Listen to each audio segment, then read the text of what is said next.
240 साल पहले जब बैंकॉक को थाईलैंड की कैपिटल बनाया गया था, तब शायद किसी ने नहीं सोचा होगा कि एक दिन दुनिया भर से लाखों लोग इस जगह को देखने आएंगे। और आज 240 साल बाद हम खड़े हैं उसी हिस्टोरिकल मास्टरपीस के सामने। Welcome to Thailand guys. पिछले व्लॉग में हमने एक्सप्लोर किया है Wat Phra Kaew Emerald Buddha और ये ब्यूटीफुल ग्रैंड पैलेस। अगर आपने वो व्लॉग नहीं देखा है तो जल्दी जल्दी आप मेरे चैनल पे जाके देख सकते हो। ऊपर लिंक भी दी गई है, आप क्लिक करके भी देख सकते हो। गाइस, ग्रैंड पैलेस का रॉयल हिस्ट्री और बढ़िया पैलेस देखने के बाद हम पहुंच गए बैंकॉक के एक और आइकॉनिक लैंडमार्क पे।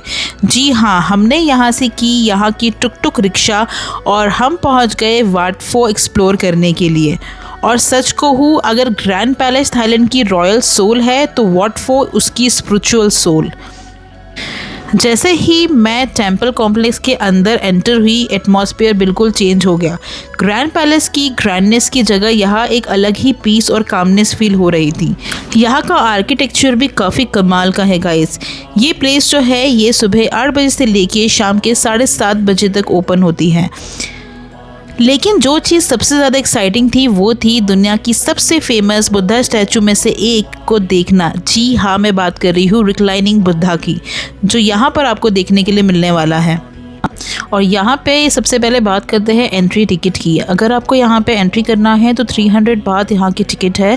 आप यहाँ पर आकर भी टिकट खरीद सकते हो, या तो फिर आप ऑनलाइन klook.com से भी टिकट खरीद सकते हो, ताकि आपको यहाँ पे लाइन में नहीं खड़ा रहना पड़े और आपका टाइम सेव हो जाए।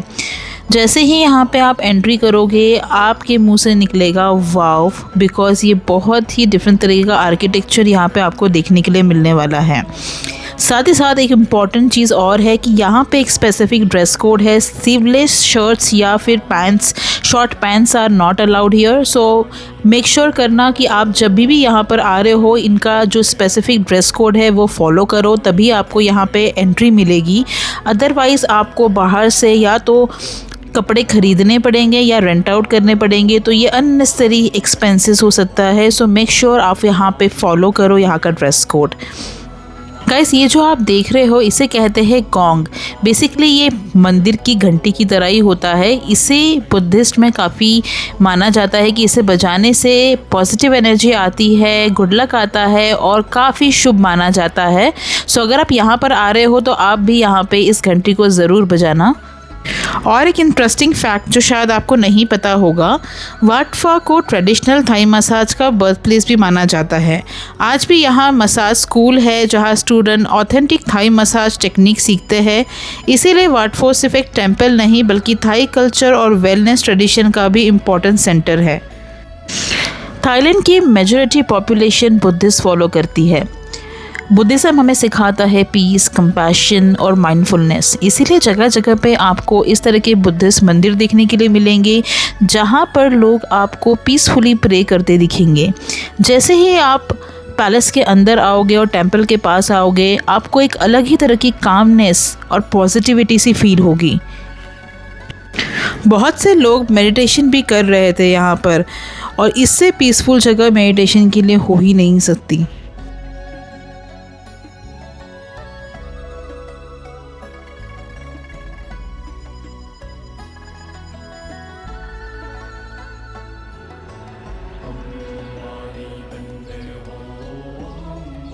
यहाँ लोग सिर्फ साइट सीइंग के लिए नहीं आते।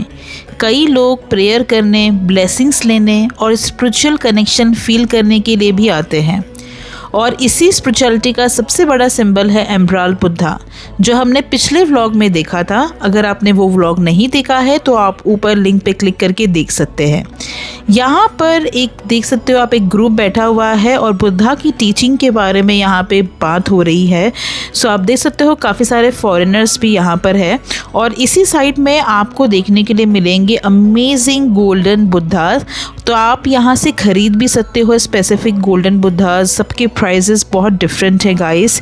यहाँ पे आप देख सकते हो 50,000 बात का ये बुद्धा की स्टैचू है। गाइस, यहाँ पर मैंने काफ़ी सारे लोगों को थाईलैंड के ट्रेडिशनल ड्रेसेस में भी यहाँ पे देखा है, जो लोग पहन कर आए थे और यहाँ पे फ़ोटोज़ क्लिक कर रहे थे। तो अगर आपको कुछ इस तरह की एक्टिविटी करनी है तो वो भी आप यहाँ पे कर सकते हो। सच में थाईलैंड का आर्किटेक्चर तारीफ़ काबिल है गाइस। अब हम जा रहे हैं यहाँ का फेमस आइकॉनिक रिक्लाइनिंग बुद्धा देखने के लिए, और यहाँ पे आपको पहले आपके शूज़ निकालने हैं और इस तरह की ग्रीन थैली में डाल लेने हैं, और ग्रीन थैली जो है आप शूज़ की आप अपने साथ ही लेकर अंदर मंदिर में जा सकते हो। जैसे ही पहली बार इस स्टैचू को देखा तो ऑनेस्टली मुझे समझ ही नहीं आया कि कैमरे में पूरा बुद्धा कैसे कैप्चर करूं, क्योंकि ये स्टैचू लगभग 46 मीटर लंबा है, यानी एक 15 स्टोरी बिल्डिंग जितनी लेंथ। और जब आप इसके पास खड़े होते हो तब जाकर इसका एक्चुअल स्केल समझ आता है। अब सवाल आता है, बुद्धा लेटे हुए क्यों दिखाए गए हैं?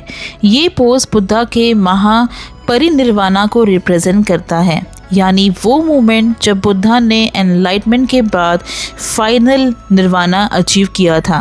बुद्धिज़्म में ये पीस और लिबरेशन का सिंबल माना जाता है, इसीलिए यहाँ का एटमॉस्फेयर बहुत ही काम, स्पिरिचुअल और बहुत ही पॉजिटिव फील होता है।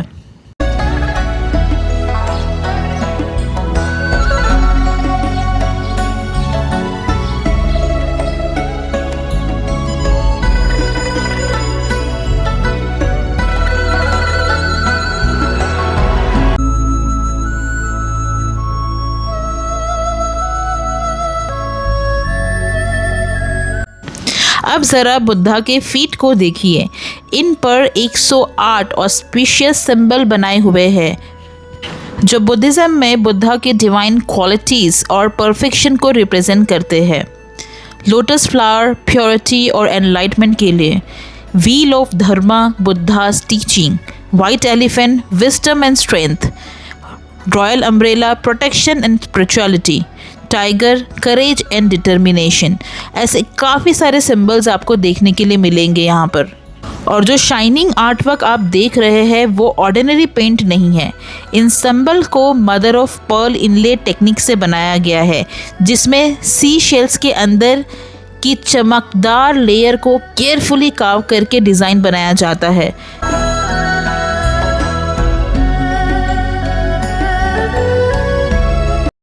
अब बात करते हैं आर्किटेक्चर की।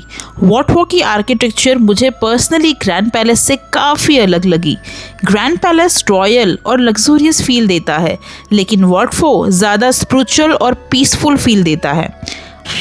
आप देख सकते हो मेरे पीछे ये कलरफुल टेम्पल टावर्स, इनकी डिटेलिंग और डिज़ाइनिंग इतनी ब्यूटीफुल है कि हर टूरिस्ट यहाँ रुककर फ़ोटो ज़रूर लेता है। एक चीज़ जो मुझे पर्सनली बहुत इंटरेस्टिंग लगी वो ये थी कि यहाँ हर कॉर्नर में कोई ना कोई डिटेल छुपी हुई है। कभी कोई गार्डियन स्टैचू, कभी कोई माइथिकल क्रिएचर, कभी कोई ब्यूटीफुली पेंटेड डोरवे। अगर आप नीचे से देखो तो बिल्डिंग यूरोपियन स्टाइल लगती है, ऊपर देखो तो प्योर थाई रॉयल आर्किटेक्चर। ये कॉम्बिनेशन थाईलैंड के मॉडर्नाइजेशन और ट्रेडिशन दोनों को रिप्रेजेंट करता है। वॉट फो कॉम्प्लेक्स लगभग 8 हेक्टर्स में फैला हुआ है और 1000 से ज़्यादा बुद्धा इमेजेस है। इसीलिए अगर आप सिर्फ रिक्लाइनिंग बुद्धा देखकर वापस चले जाते हो तो आप इस टेम्पल की आधी ब्यूटी मिस कर देते हो। फ्रेंड्स, वॉट फो की आर्किटेक्चर सिर्फ ब्यूटीफुल दिखने के लिए नहीं बनाई गई है। बुद्धिज़्म में हर स्ट्रक्चर के पीछे एक स्पिरिचुअल मीनिंग भी छुपा होता है। अगर आप ध्यान से देखोगे तो टेम्पल की रूफ मल्टीपल लेयर्स में बनी हुई है और उनके कॉर्नर आसमान की तरफ उठे हुए नज़र आते हैं। थाई बुद्धिस्ट आर्किटेक्चर में इसे हेवन और स्पिरिचुअल अपलिफ्टमेंट का सिंबल माना जाता है, यानी इंसान का सफ़र ऑर्डिनरी लाइफ से एनलाइटमेंट की तरफ। पूरे कॉम्प्लेक्स में आपको colourful ceramic work, floral patterns और गोल्ड डिटेलिंग नज़र आएगी। ये सिर्फ डेकोरेशन नहीं है। बुद्धिज़्म में लोटस फ्लावर को प्योरिटी का और एनलाइटमेंट का सिंबल माना जाता है, इसीलिए आपको टेम्पल में लोटस इंस्पायर्ड डिज़ाइन बार बार देखने को मिलेंगे। वॉट फो के अंदर जो मैसिव रॉयल स्टूपास या टेम्पल टावर्स आप देखते हो वो सिर्फ मॉन्यूमेंट्स नहीं हैं, ये बुद्धा की टीचिंग और थाईलैंड के रॉयल हेरिटेज को ऑनर करने के लिए बनाए गए थे। इनकी हाइट भी एक सिंबॉलिक मीनिंग रखती है। जितना ऊपर स्ट्रक्चर जाता है उतना ही वो स्पिरिचुअल ग्रोथ और विजडम को रिप्रेजेंट करता है। मुझे पर्सनली सबसे इंटरेस्टिंग बात ये लगी कि यहाँ आर्किटेक्चर और स्पिरिचुअलिटी अलग अलग चीज़ें नहीं हैं। हर डोरवे, हर स्टैचू, हर टावर और हर कोर्टयार्ड को कुछ इस तरह से डिज़ाइन किया गया है कि विजिटर सिर्फ देखने नहीं बल्कि सेंस ऑफ पीस और माइंडफुलनेस फील कर सकते हैं। शायद इसी वजह से वॉट फो में एंटर करते ही एक अलग सी कामनेस महसूस होती है। हो सकता है ये सिर्फ बिल्डिंग ना हो बल्कि 200 साल पुरानी बुद्धिस्ट विजडम का असर हो जो आज भी इस जगह को जिंदा रखे हुए है। जैसे जैसे मैं कॉम्प्लेक्स में आगे बढ़ी मुझे हर तरफ बुद्धा स्टैचू नज़र आ रहे थे और नेचुरली मेरे दिमाग में भी सवाल आया, इतने सारे बुद्धा स्टैचू क्यों है। एक्चुअली बुद्धिज़्म में बुद्धा की डिफरेंट पोस्चर्स और मुद्राज अलग अलग टीचिंग को रिप्रेजेंट करते हैं। कहीं बुद्धा मेडिटेट में है, कहीं स्टैंडिंग पोजीशन में, कहीं वॉकिंग पोस्चर में, और हर पोज एक अलग स्पिरिचुअल मैसेज देता है। वॉट फो में सिर्फ रिक्लाइनिंग बुद्धा ही नहीं है, पूरे टेम्पल कॉम्प्लेक्स में 1000 से भी ज़्यादा बुद्धा स्टैचूज़ आपको मिलेंगे। थाईलैंड की सबसे बड़ी बुद्धा कलेक्शन जो है वो आपको वॉट फो में देखने के लिए मिलेगी। अब सवाल ये आता है कि इतनी सारी बुद्धा मूर्तियों का एक ही जगह पर होना कैसे पॉसिबल है और क्यों। दरअसल इनमें से कई बुद्धा स्टैचूज़ थाईलैंड के पुराने किंगडम जैसे अयुथाया, सुखोथाई से यहाँ लाई गई थी। इनका पर्पस सिर्फ डेकोरेशन नहीं था बल्कि थाईलैंड की बुद्धिस्ट हेरिटेज को प्रिजर्व करना था।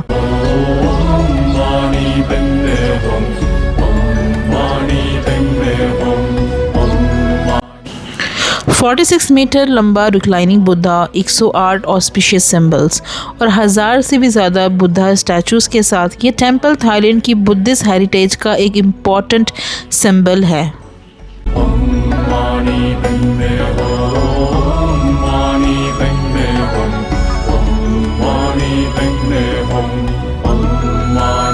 अगर आप बैंकॉक आ रहे हो तो वॉट फो को अपनी बकेट लिस्ट में ज़रूर ऐड करना। अगर वीडियो पसंद आई हो तो लाइक, शेयर और सब्सक्राइब करना मत भूलना। मैं हूँ सैबी, मिलते हूँ नेक्स्ट ब्लॉग में। Till then keep exploring, keep spreading happiness. Bye bye.